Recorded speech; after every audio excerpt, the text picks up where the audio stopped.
Good morning. प्रभु यीशु मसीह में आप सभी को जय मसीह की। आज की मॉर्निंग में परमेश्वर आपसे बातें करना चाहते हैं और वे आपसे कह रहे हैं कि मैं तुमसे बहुत प्रेम रखता हूँ। मैं आपसे बहुत प्रेम रखता हूँ, किसी भी बातों की चिंता मत करो, मैं तुम्हारे साथ हूँ, जगत के अंत तक मैं तुम्हारे साथ हूँ। लेकिन परमेश्वर आपसे और एक बात करना चाहते हैं। परमेश्वर चाहते हैं कि जिस प्रकार आप तक यह समाचार आया था कि दाऊद के नगर में आपके लिए एक उद्धारकर्ता जन्मा है, जो इज़राइल के लिए मतलब उनके निज लोगों के लिए उनकी महिमा का कारण ठहरेगा और अन्य जातियों के लिए ज्योति ठहरेगा। तो परमेश्वर चाहते हैं कि जो छुटकारा आपको सुसमाचार के माध्यम से दिया गया, वही छुटकारा आपके द्वारा लोगों तक सुसमाचार के माध्यम से पहुंचे।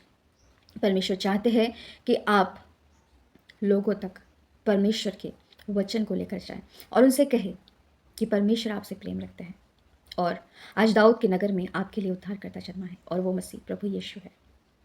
आप जानते हैं, आप मूसा के विषय में जानते हैं।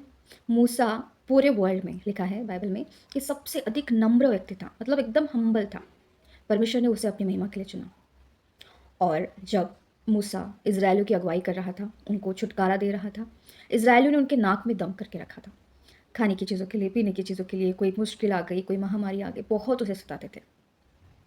लेकिन फिर भी जब परमेश्वर का क्रोध इज़राइलियों पर आता था, तब मूसा उनके लिए मध्यस्थता की प्रार्थना करता था। आपको पता है, सुसमाचार सुनाने के लिए सबसे अधिक तरस हमारे हृदय में होना चाहिए। सुसमाचार का पहला जो कहना चाहिए, पहला जो फर्स्ट स्टेप ऑफ सुसमाचार इसकी, वो तरस आपके मन में होना चाहिए, जैसे मूसा के हृदय में था, नहम्याह के हृदय में था जब उसने यरूशलेम की शहरपनाह को टूटता देखा। जब समाचार उसने सुना कि यरूशलेम की शहरपनाह टूट गई, तरस था उस राजा के माइंड में जब उसने लोगों को चिताया कि यहोवा के सम्मुख पाप मत करो, यहोशापात। परमेश्वर चाहते हैं कि जो तरस परमेश्वर ने आपके जीवन के लिए दिखाया, वही तरस आप लोगों के लिए दिखाए। मूसा ने तो इस हद तक कह दिया था कि परमेश्वर, यदि आप इन्हें क्षमा नहीं करेंगे तो मेरा नाम जीवन की पुस्तक में से हटा दीजिए। कितना प्रेम होगा परमेश्वर के लोगों से मूसा को। मतलब वो जो बलवा करने वाली जाति, उनको बलवा करने वाली जाति कहा गया था। मतलब ऐसे कि परमेश्वर बोलते थे, यार इनको कितना भी समझाओ, ये अंत में बलवा ही करेंगे।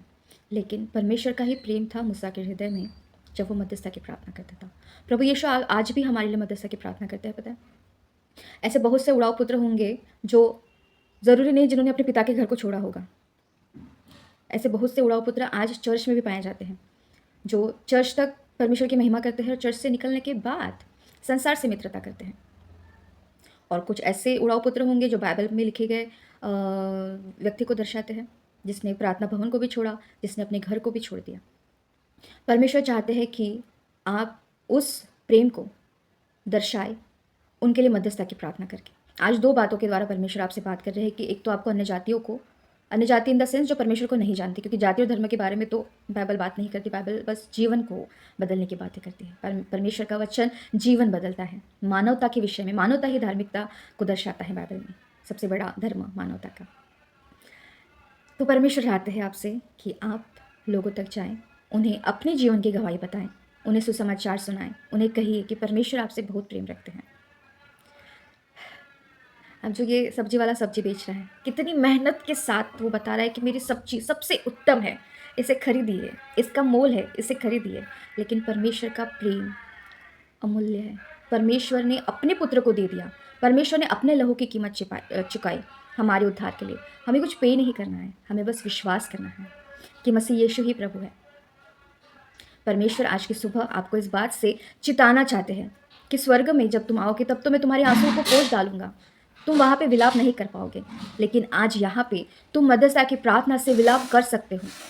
हमें मध्यस्थता की प्रार्थना के साथ लोगों को जीतना है, मांगना है अपने लोगों को, और बिल्कुल भी हमें अपने हाथ पैरों को ढीले नहीं करना है कि यार वो लोग तो चले गए, क्या वे जानते नहीं थे क्या परमेश्वर का वचन। लेकिन उड़ाव पुत्र के विषय में तो बहुत सारी बातें लिखी गई है, लेकिन उसके पिता के विषय में हमें बस यही लिखा गया है कि वे इंतजार कर रहे थे। तो वे क्या खाली बैठ के इंतजार कर रहे थे? बहुत से लोग ऐसे कहते हैं कि उड़ाव पुत्र के पिता ने तो कभी उसको वापस नहीं बुलाया, ना उसके विषय में कोई लिखा है कि वो प्रार्थना करता था। अरे भाई, उसके पुत्र उसके घर को छोड़ के चला गया था, वो उसके लिए मध्यस्थता की प्रार्थना अवश्य करते होंगे।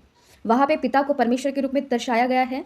तो हमें उन सारे उड़ाव पुत्र के लिए प्रार्थना करनी है कि वे परमेश्वर के पास लौट आए और सुसमाचार सुनाना है हर एक उन लोगों को जो अंधकार में पड़े हैं, उन्हें छुटकारे का सुसमाचार सुनाना है कि परमेश्वर ने अपने इकलौते पुत्र को दे दिया कि आप उद्धार पा सकें। प्रभु आपको इस छोटे से वचन के द्वारा इनकरेज करे और ब्लेस करे आज के मॉर्निंग।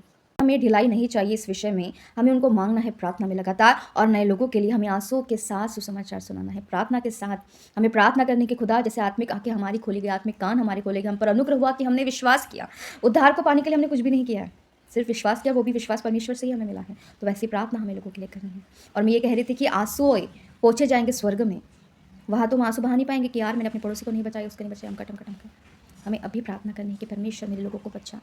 वो तरस, वो आंसू जैसे यीशु के हृदय में आते थे लोगों की भीड़ को देखकर, उस विधवा को देखकर जो अपने बेटे के लिए रो रही थी, जो मर चुका था, वो तरस हमें अपने हृदय में चाहिए। उसके लिए प्रार्थना करें।